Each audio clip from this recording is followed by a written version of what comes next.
Абай Кунанбаев – выдающийся поэт, просветитель и философ, основоположник казахской письменной литературы и казахского литературного языка, мастер художественного слова. Абай является отцом пейзажной лирики в казахской литературе. Он – певец Сары-Арки, края скотоводов-кочевников. В цикле стихов «Весна», «Лето», «Осень», «Зима» Абай описывает Сары-Арку в разные времена года.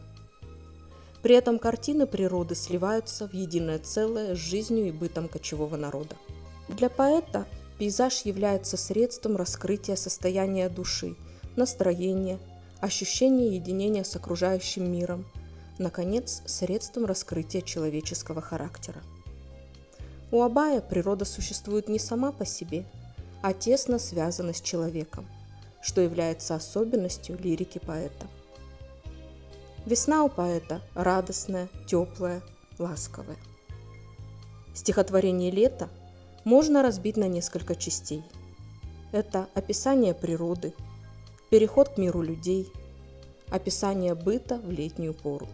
Здесь мы можем увидеть и процесс установки юрты, и картины охоты с беркутом. Двигаясь от мира природы к миру людей, поэт сосредоточил свое внимание на человеке, его окружении. В стихотворении «Осень» нет уже пения и смеха, в аулах уныние, тишина. Также безрадостно и на душе у поэта.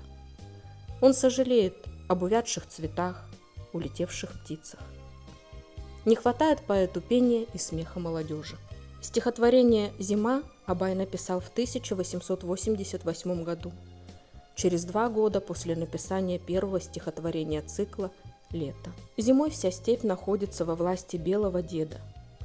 И опять на фоне природы поэт описывает быт простого народа.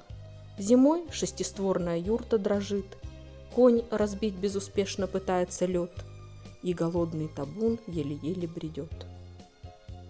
Абай Кунанбаев написал не очень много стихотворений о природе, но его пейзажные зарисовки, картины жизни степи реалистичны, конкретны, наполнены деталями повседневной жизни.